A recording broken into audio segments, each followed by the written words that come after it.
Welcome to Life Mastery with Todd Allen, the talk radio show that dives into the science of higher consciousness. Join Todd and his guests weekly at 10 a.m. Pacific Time and learn how to live a peaceful life with intentional mastery. Enjoy a survey of inspiring topics such as abundance, intention, health, manifestation, love, and transformation. It's all right here. Leading authors, speakers, coaches, entrepreneurs with stories and messages to support your well-being, let alone your most evocative dreams. Hey,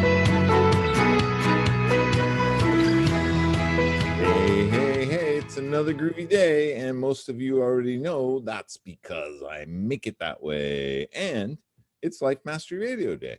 What other day could be even more groovier? None could be even more groovier. I get to hang out with some really cool people, my good friend Jackie, and our guest, who should be here shortly. But before we get started, let's just take a minute, because we're going to talk about this today. Let's just take a minute and consciously think about what it is that you connect to that gives you power, that gives you hope, that gives you kind of a stress-free, relaxed feeling. Think about what that is. Could be a tree, could be God, could be Allah, the dude, whatever it is that you connect to. Let's just focus on that for a minute and take in a deep breath, and then let that breath out with just a ah, and just let your essence flow up through your heart center, through your throat chakra, and right out of your speaker box out into the universe. Think about that, what you connect to. Let's do that one more time. In with a deep breath. And this time, think about your dreams, visions, and goals. What it is you want to be. And let that out with another just let it flow right out of your speaker box out into the universe. And think about providing the universe, God, Allah, whatever it is that you believe, the opportunity to make those come true for you. Look, Jackie's smiling. You had a little ha ha ha there at the end. Hi, Jackie. How are you today, my friend? Hey. As always, I have Jackie with me. Here, I'll step on her. I have Jackie with me. I'll wait till she starts talking again, and then I'll say something. No, I'm just kidding. Hi, Jackie. Hello. I'm doing fine. Doing okay. I was having a little technical difficulties, though, getting this to be shared on Facebook for some reason. So is it up? Kind of gave up. I gave up. I think it's up, but it won't let me share it. So anyway, we'll just keep going there. So, technology, whatever. How are things? Yeah, right. How are things in the groovy little schoolhouse? I don't see it yet either. I see it on our page, but it won't let me share it. So sorry, folks.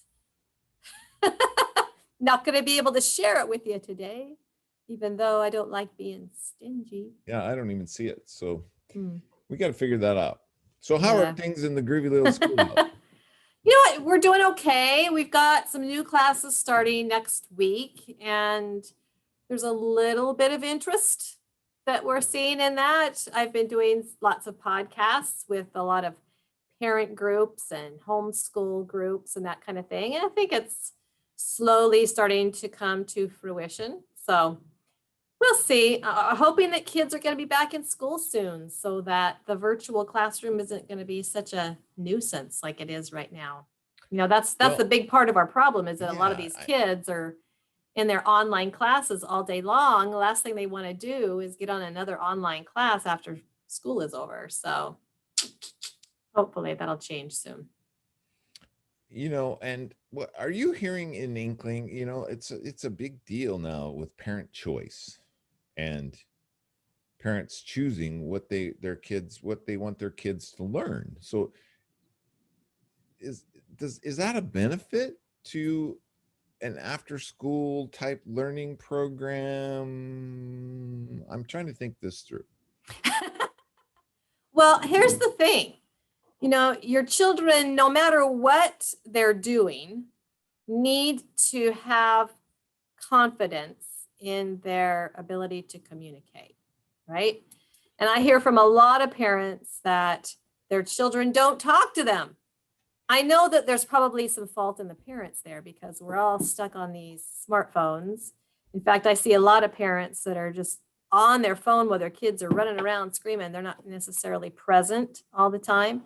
And so our children are learning those same skills, and public speaking classes that we teach is a way for them to really learn how to listen effectively to what other people are saying, have the confidence to share what they want to say with other people, and then recognize their own value and the voice that they have inside of them that has that we need to hear. You know, it's worthy of being heard, whatever they want to say. And I know that our guest is going to probably talk about that a little bit today, but so it is important. I think band is important, playing musical instruments. I think that teaches kids a lot of skills. I think sports also teaches teamwork, which is also an important skill. There's lots of academic clubs, math club, chess club, science club, those types of things. I think they're all valuable.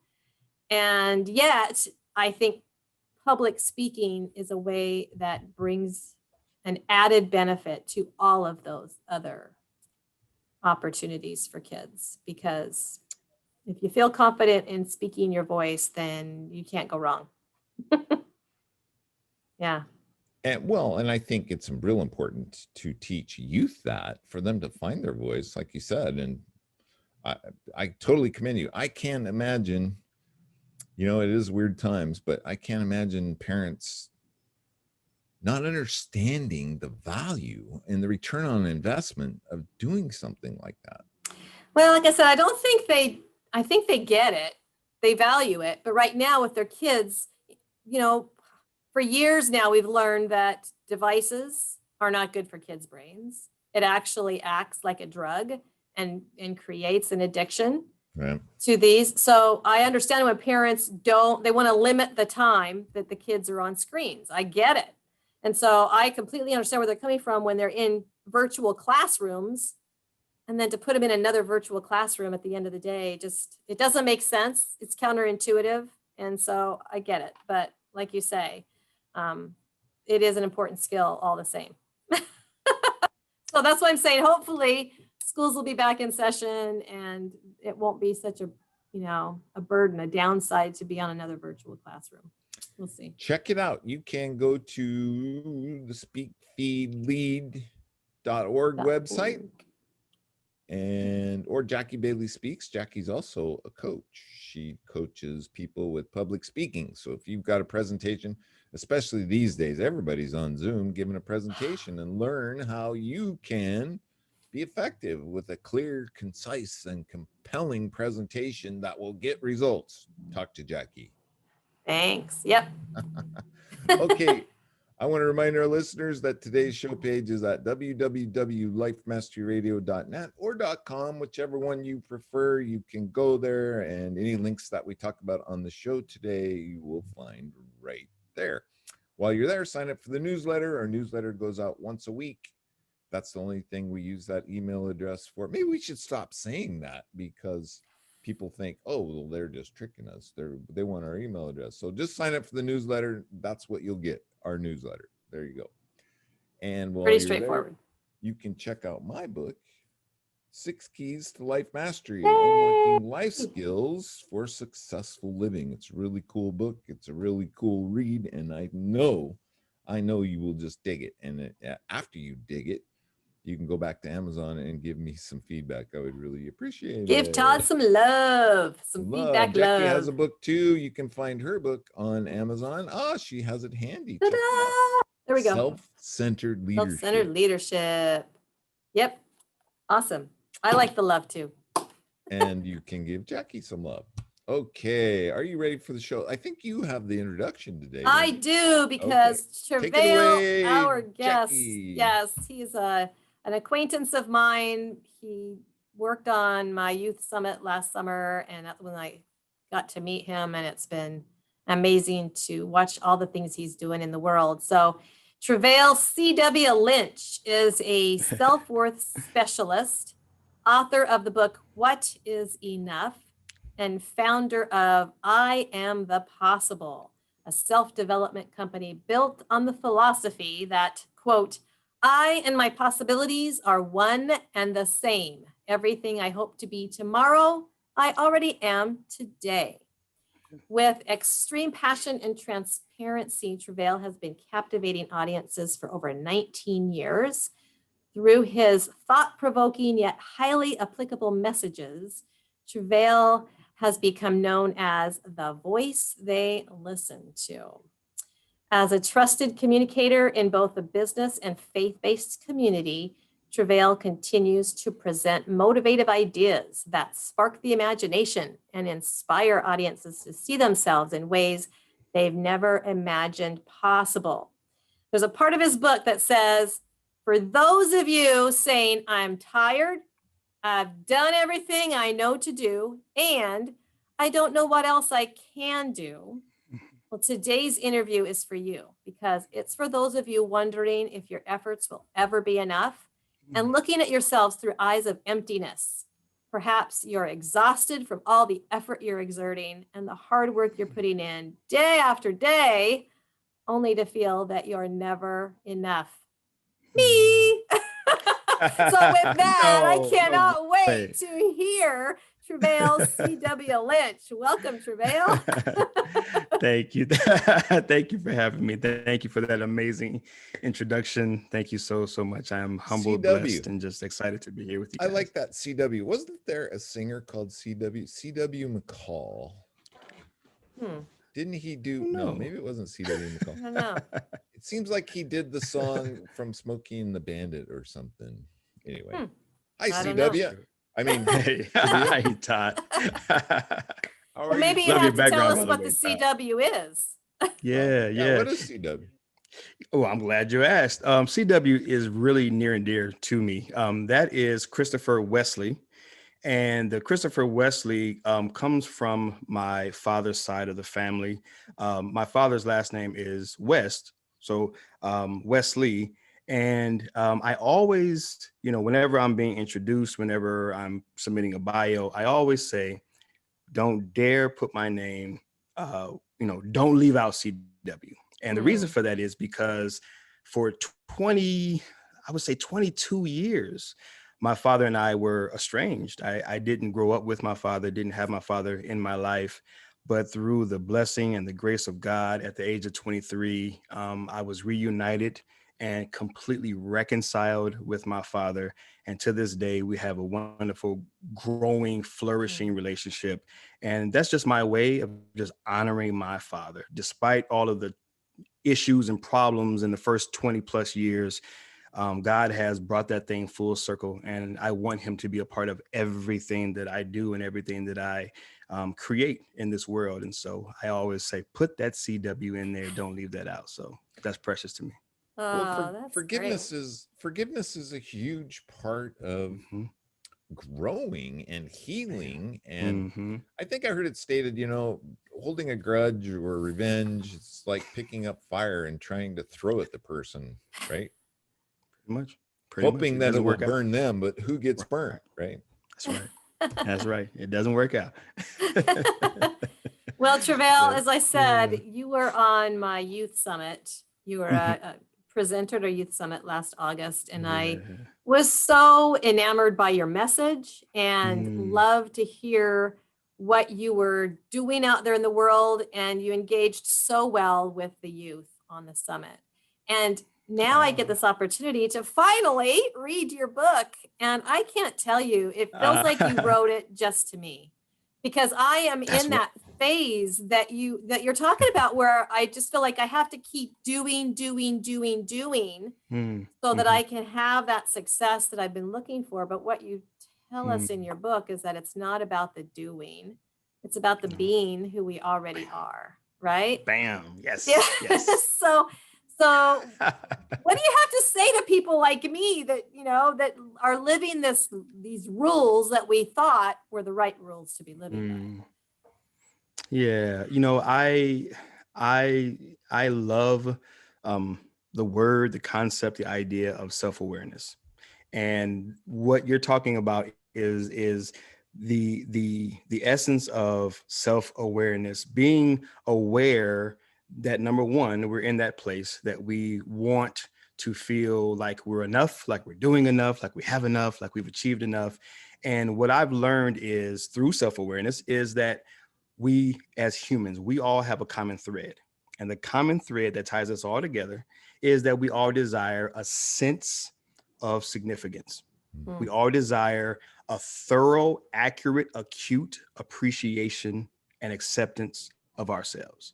And what I find is that the effort on the outside is really all for trying to earn something on the inside. I like to say that the external efforts are really just for an internal experience.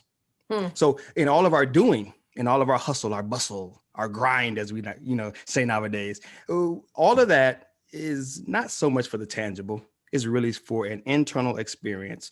And I find that we can have that internal experience. We can experience what we're desiring way before we ever get started with the doing. We can experience everything that we're really, really looking for. Then we're able to, as I say, live from our worth and not for our worth. So yeah, I totally hear where you at. And I started cheering earlier only because when you said it sounded like I wrote it to you, because that was the intention. Yeah. With the podcast that I'm doing, with the broadcast, with the book, I always want it to feel like an audience of one. Like I'm your friend, like I'm your buddy, like I get it, like I understand, right? And so that's why I was cheering. I wasn't cheering because you were experiencing. No, I know. Right. So yeah, just to be clear, that's all. Well, so how did you learn this though? How did you get to the point? I mean, have you always known this? Were you one of those genius children who just kind of came to the planet knowing everything and figured it out early on? Or is this something that you learned? Definitely learned it. In fact, one of the things that I teach is that our worth is not something that we earn, it's something that we learn. So worth is learned. It's always been there. It'll always be there. It's innate. It's a part of you. I like to say that it's woven within the very fabric of your being. Worth is there. Value is there. You just have to learn how to see it. You have to discover what's already there. And so, yes, to answer your question, I was not always this person. And in fact, because I was such at a worthless position and state in my own mind, I think that that's what prepared me to be able to have the compassion that I do for those that are still there. And so, just one of the stories that I always share, at the age of 20, I used to tell the story that I had a gun put to the side of my head, and that all the person that was trying to rob me for was $120 bag of weed. Right. Back in those days, young guy, I was smoking weed and I was addicted. But as I recall the moment, I actually had two guns pointed at my head. One was just pressed against my head. The other was a gentleman or a guy in the front seat, and he was pointing it at my head. So I was at a point in my life where I had two guns pointed at my head, and they asked me 3 times, Todd, 3 times, not just once. They asked me 3 times, give me what you have. And they used other words, but I'll just say that. They said, give me what you have 3 times now. And I told them no 3 times. And the guy pulled the trigger. Now you can call it a miracle, intervention from God, luck, you name it, whatever you want to name it. All I know is that bullet didn't come out. And when I look back at that story, I always think to myself, look at how worthless I thought I was. Because I was willing to, in the backseat of a car parked in an alleyway. I had a mother, a father, a grandmother, people in my life. And I was willing to have a bullet in my head for something that was so little, so worthless. And it always reminds me of where I was and why I do what I do. Because for those out there, it may not be a gun to your head. It may not be a bag of weed, but it may be something else that you're willing to live beneath your true value and your true worth for. And so, no, that's the long-winded answer. I definitely did not always know this. I have been to the bottom of the bottom, the low of the low. And I have a ton more stories like that. But just to give you the essence of where I've been and how low I've been and how far God's brought me. So, no, I've not always known that. It was definitely a discovering process. So was that the wake up call, Treveal, or was, I spent 3 times. Well, I went to treatment 3 times for alcoholism and didn't get it those until the 3rd time, right? And Mm-hmm. and then all of a sudden it's like this light bulb goes off, and but the whole reason that happened was because I got on my knees and I asked for Mm-hmm. help, and that power greater than myself appeared Yes. or came into my realization and understanding when I had no concept of that before, That's right. and totally turned Mm-hmm. my direction around. It wasn't anything I did. I was just pointed in a different direction. So I guess my question is, was that the turning point, or when did you come to a realization that the way I've been doing things probably wasn't going to keep me on the same road anymore? Yeah. You know what? I had a very similar experience. I'm glad that you asked that question. So that was not the turning point. In fact, not even a year later, I was brought up on charges for grand theft. And it was a felony. I was back in Ohio. So that brought a 15-year sentence. And so I found myself locked up, 6x9 cell, county jail. And, at that time, my wife today was my girlfriend. Then she was pregnant with my first son. We have 4 children now, but she was pregnant with our first son. And my turning point was a Sunday morning. I even wrote about it in the book. On a Sunday morning, the sheriff came by and he said, listen, hey, anyone who wants to go to this Sunday service, 60-minute service. Some people from the local church, they want to put on a service. If you guys want to attend, let's go. Todd, listen, man, all I wanted to do was get out of the cell block. No concept of God, no Jesus, no God, no higher being, no creator. I'm just tired of being in this block with the rest of these guys. If you are giving me 60 minutes out of here, let's go. Let's That's go. all I was walking into.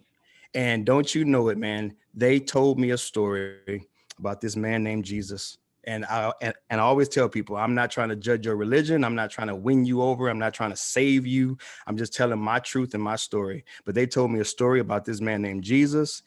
And after they told me the story, it wasn't so much the intricate details of the story, Todd. What it was the essence of what I received from the story. And this is what it was. You are accepted. And that was a turning point. For the first time in my life, I felt I was accepted, not because of what I was doing, Jackie, not because of what I had earned, Jackie, not because of what I had done for other people, Jackie, not because of what I had achieved and accomplished, Jackie. It was based upon what had been done for me. I'm accepted. Wait a minute, but I smoke weed, you're still accepted. But I rob people at gunpoint, which I did, but you're still accepted. You break into buildings and rob people of their belongings. Okay, but you're still accepted. You vandalize buildings all around the city of Ohio. Yeah, but you're still accepted. You cussed that person out the other day. You beat that other person up the other day. You robbed them for that the other day. All of your mess, all of your crap, all of your failures, all of your flaws, all of your ugliness, all of your brokenness, I still accept you. And that turned everything around. So now I live my life to express that same love, that same acceptance, that same appreciation for all of humanity, because it was expressed to me. And so that's why I do what I do. So is that acceptance? Is that like an unconditional love? Is that what you mean by acceptance? Or is there more to it than that? It's an unconditional love. But the thing about acceptance is, and this goes back to that common thread, Jackie, is that I believe that we're all inside, whether we want to admit it or not, because sometimes the ego gets in the way, pride gets in the way, all types of foolish things get in the way. But all of us deep down inside, we all want to be included. We all want to be accepted. We all want to fit in. We all want to be a part of something. And so when Jesus said, I accept you, maybe it was woven in there, that unconditional love, but more than anything else, I felt like an outsider. I felt like I was no good. I felt like my life didn't matter, right? So I kept getting myself in positions, whether it's in the backseat of a car with a gun to my head or facing 15 years for grand theft. I just kept getting myself in positions of like destruction and just, doom, because inside I didn't have any acceptance for myself. So, hey, man, I'm a throwaway. Why not? Treveal, don't you just, so it's amazing that, you came to that revelation. And wait, I got to know, were you close to 40 when that happened? No, no. Okay. 22. because there's an understanding, and I think it's in the Jewish tradition, that a man doesn't really get to know himself or find Sophia or understand what's inside of him until he turns 40. So I was just curious. Huh. Wow. That's the way it happened for me.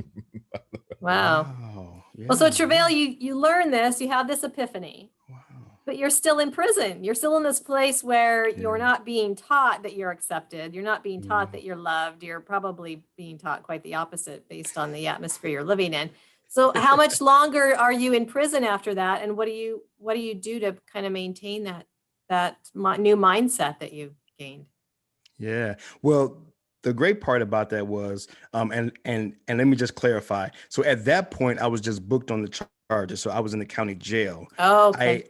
So I never went to prison Mm. because of intervention by my today senior pastor, which is my spiritual father, my cousin. Shout out to Pastor Kerwin L. Manning of Pasadena Church. But he came to my rescue. He and his wife Madeline, they came to my rescue. They had a friend who was in law, and actually they came to visit me the day that I went before the judge, and their friend, the courthouse had these escalators. So they were going down the escalator from seeing me. Their old college buddy who had just finished law school was coming up the escalator. They connected eyes, met, and they had been estranged, they had been separated for years. They get into this conversation. Hey, my cousin is booked on these charges, X, Y, and Z. Long story short, they got me a lawyer. He really sat me down and said, look, man, if you did this, you need to come clean. If you did this, come clean.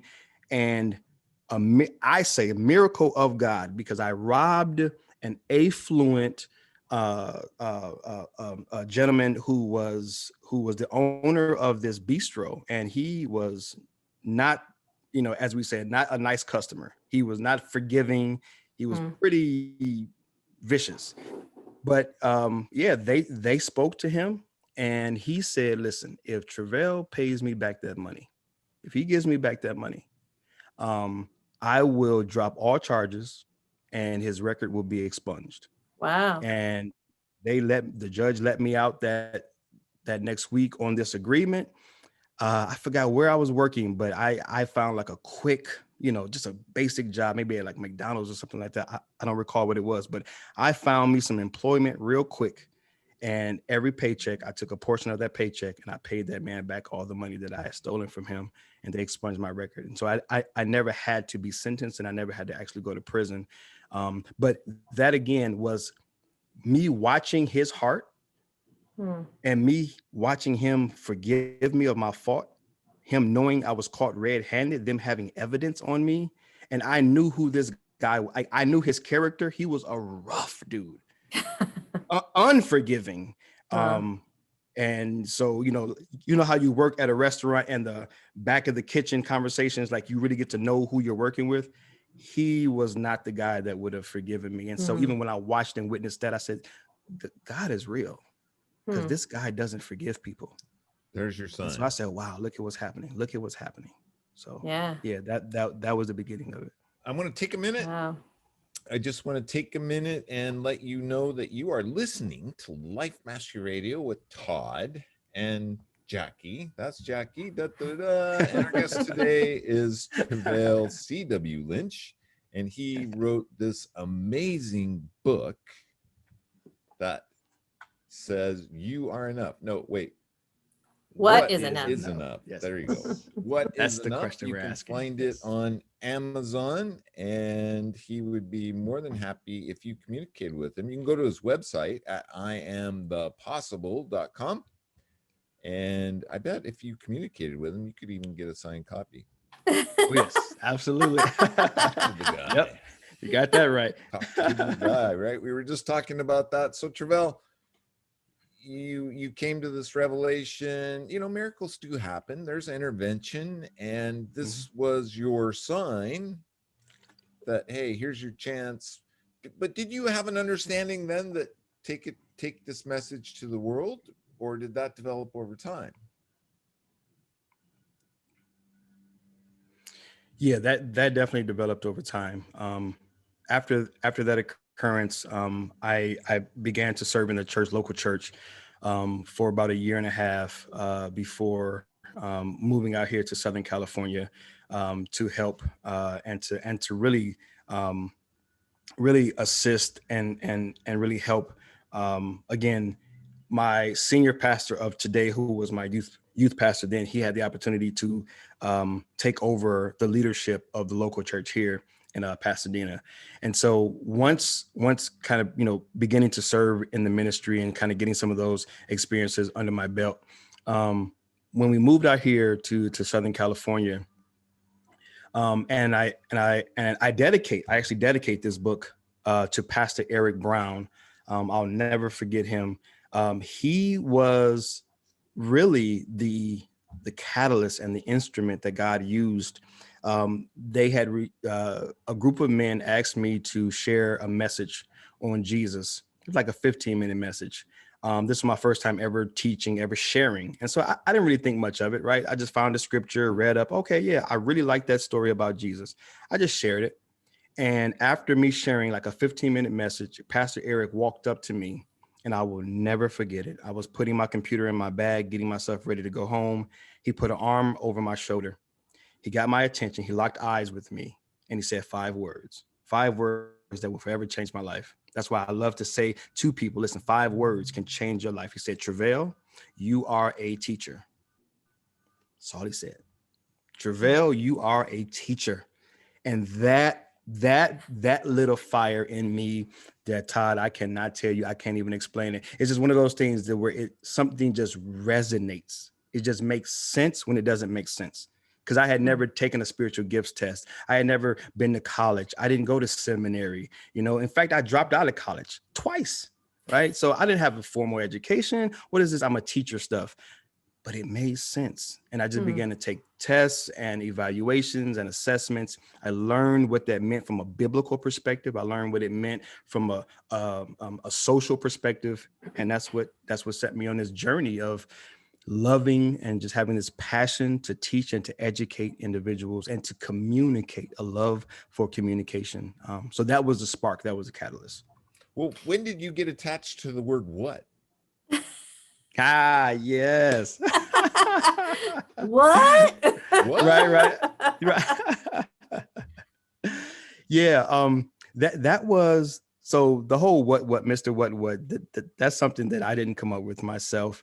I was doing a Facebook Live with a friend of mine, and in preparations for the Facebook Live, in the caption he put, today's guest, Mr. What, and I hadn't thought about it. I hadn't said anything about it, and so we just jump on the live, and he just begins to address me as Mr. What, and where he was pulling that information from, or why he came up with that name, was because I was so focused on the fact that society, and I'm not pointing fingers, but society, from my observation, because I teach and preach observation, right? Self-observation, society observation. That there's 3 elements to the human existence. It's who you are, why you are, what you are. Who you are is your identity. Why you are, right, is the intention of your creator. But what you are is the investment. You are an investment into this thing called life. And I teach people, you were not created to simply make a contribution. You were created to be a contribution to the betterment of our society. And so I said, man, we always talking about, finding out your why in life. Why were you born? And we're always talking about do you and learn to be you. Who are you? And we're always focused on the why and the who, but no one's talking about the what. You are a what? We're like 3 parts, but we're like missing one of the 3 parts. So no wonder why we got this why I am and who I am. It's the what that connects the 2. The what tells you why you are. The what tells you who you should be. But we're trying to figure out the who, we're trying to figure out the why, but we're missing think of it like Legos, or think of it like a puzzle. You're missing the piece in the middle that brings it all together. So I'm like, yo, man, somebody needs to talk about this. What are you? You are something that cannot be changed, cannot be Uh, altered, cannot be manipulated. What God created you to be, that's what you are. It just takes for you to And discover it. I picked up that in your book, and I think one of Yeah. your sticks is know your what. Know you what? Know your what. So tell us a little bit about that and help us through that. What yeah. does Is there a that look process in like? your book that helps us to discover our what? I'm sorry, Jackie. I said, is there a process or a system in your book that helps us to discover our what? I think in the book, yeah, I began to guide readers toward the idea of self-observation and really taking note of what's already there, right? I call myself an advocate for the already, right? What is already there? You ain't got to go out and create nothing, find nothing, discover nothing outside of yourself. If you just focused on digging within that treasure hunt, that Easter egg hunt, that man, you going deep and you finding what's already there, that'll take you a lifetime. Right. We always talk about let's level up, level up, level up. I say, man, level down, get on the inside, find out what's already there. We trying to level up. Whoa, wait a minute, get down inside. And so, I always, tell people, let's start focusing on what's already there. What do you do naturally? What do you think naturally? What makes you cry naturally? What makes you laugh naturally? Where do you naturally gravitate?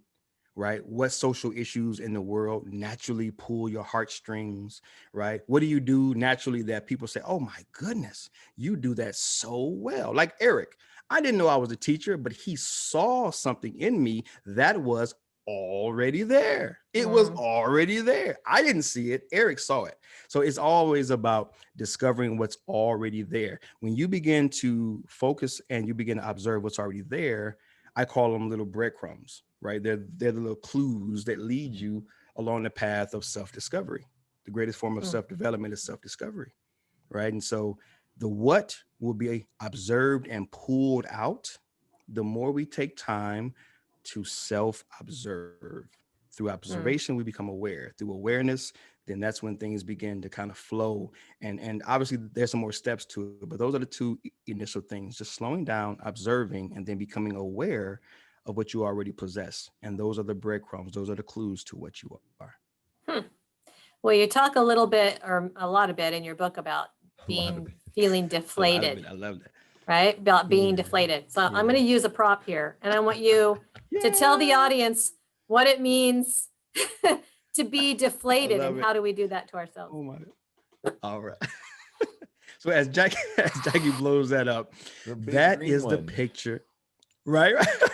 That is the picture of your possible, your potential, the plan that your creator has for you. That is what you look like, right? That is what you were born into. You ever see a little baby where they're so curious, they're so full of life, they're so full of joy, they put everything in their mouths. We have to tell them, no. That's the first thing that a baby learns is no. We're starting to learn and train and condition them to be limited. But a baby, when you're born, you look just like that balloon, like that. Full of life, full of excitement, full of zeal. Nothing can stop you. Everything is permissible. You're jumping off the bed and you fall down, roll over, right? You are full of life. And then what happens as Jackie begins to let some of that air out? Oh, wait a minute. You can't do that because you're this person. You can't possibly go to college because look at your demographics. No, you couldn't possibly achieve that because of the color of your skin. You couldn't possibly have that type of relationship. Look at your lineage. No, you couldn't possibly achieve that because of and so we start to be deflated. We get the air slowly sucked out of us. And it's always subtle. It's always gradual. It's not like a big pow and all the air just explodes out the balloon. No, this thing called deflation happens over years, over the formative years. And maybe that's, Jackie, why I loved working with your students. I loved working with the young people because I found it in my life. It's in the formative years that the air gets slowly sucked out of us. And before we know it, without us being even conscious to it, we're not even aware of it, we start to look like that. Deflated. Yeah. Yep. Well, and I don't think parents in society intentionally do that. Nope. But maybe it's because we're trying to say you have to be something. You know, I want you have to act this way so that you can get into college. You know, Yes. you have to be an A student so that you can be the astronaut you want to be, whatever it is. So it's always about being something, you know, or having something or getting something. And we don't recognize it simply because we are who we are, that we already, as you would so eloquently put it, we are enough, right? Yes. And Yes. and I know that how that feels because I've lived most of my life that way. And it comes from me because of childhood abuse. And I remember as I was healing through the healing process, and my counselor asked me one day, and this was near the end of my healing process, and she said, okay, so if you could sit in a room with Heavenly Father, what would you ask him? And the question then is the same question I ask today many times throughout my life is, what do I do now? You know, so I'm always thinking, what am I supposed to do with this when I should have perhaps been asking, you know, what do you want me to be? Or you know, how can I best contribute now based on the experiences I've had? So maybe that's why that question keeps coming to me, because I'm asking the wrong question. That's some great insight, Jackie. Can I have that? Yeah, in that writing? was.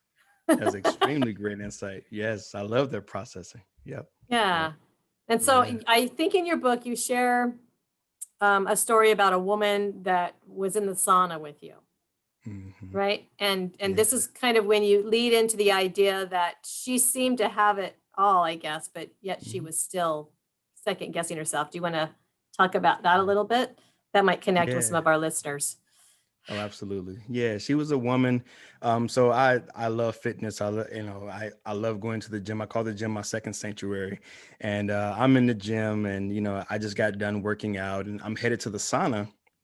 Love the steam room. Love to go sit in the sauna. And so one day I'm going into the sauna, and there's this little lady there. She's probably maybe like 5 feet, maybe like 120 pounds or so. And I go in and I sit down, and normally what happens is you kind of close your eyes, put your headphones on, you're in your own space. Well, not today. This young lady began to share with me without any permission. She didn't ask me anything. She just began to say, oh, and while she's saying this, she's grabbing at her waist, and she's saying, oh, I just need to sweat out just a few more pounds, and then I'll be something to the effect of, I'll be thin enough, I'll feel better about myself. But mind you guys, she's 120. I mean, just by me eyeballing her, I mean, if she turned sideways, okay, this is what she's gonna look like. Okay, that's about it. But she's in there sweating to lose more weight. And then she tells me about her sister. She says, oh, my sister and I, we're in real estate. And my sister keeps telling me that I've got to be more trendy. I've got to, really, really hustle and really, really compete at our, what is it called? Your real estate office, because we have to keep up with the millennials. We have to beat them out, right? So now there's this concept of competition and always trying to get ahead. And then she goes into the thing that really touched me most. She says, I've got one more degree. I'm in school. I got one more degree. And as soon as I get that degree, she said, then and these were her words, then I will be able to brag to my family, tell them how great I am. This is a stranger. I didn't say anything to her. Now I'm in the process of writing this book. And so I had to take that story and put that story in the book. But here's the thing, she was already well accomplished, because as she was kind of sharing everything, she was sharing, hey man, we're doing good. Sales are up and the office is doing great. And my sister, we're doing great. But she needed one more thing. And maybe you're someone out there that's saying, I just need one more thing. And the truth is that one more thing, it'll never be enough. It'll just lead to another one more thing, right? One more. One more. That just reminds me of something that I was taught. And it hit me pretty much in the head, like a 2x4, was everything that you've been looking for, everything that you've been searching for, everything that you wanted, you've had all the time. Wow.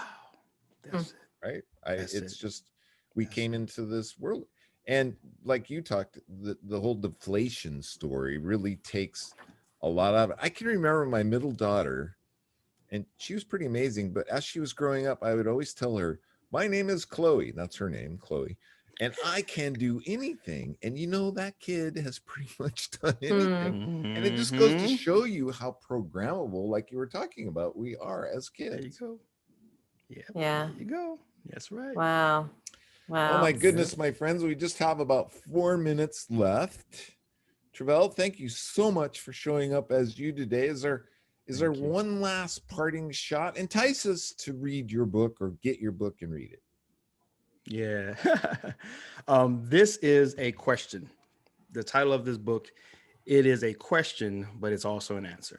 And I did that on purpose. What is enough? I've done everything I know to do. I've said everything I know to say. I've achieved everything I know to achieve. I've grinded. I've hustled.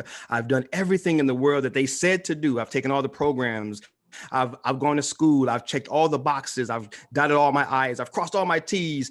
Oh my gosh, what is enough? It's a question, but it's also the answer. Yeah. What is enough?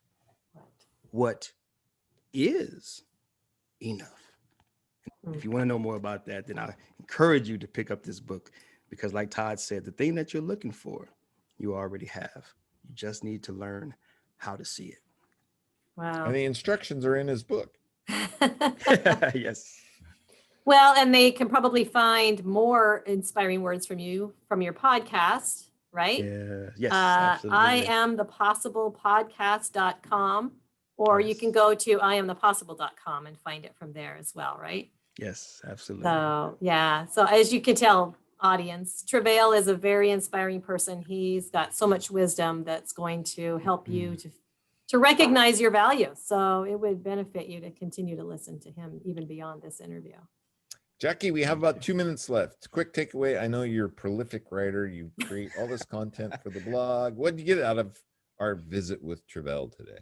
Well, I think like Treveal's epiphany, I think I have the epiphany too of it's not really, I need to stop thinking about what can I do next and just think about more of, I am already me. I already have this power. I just need to contribute more of me to what I'm doing and look more inside. And I got to figure out what that looks like, because I'm a stranger to that.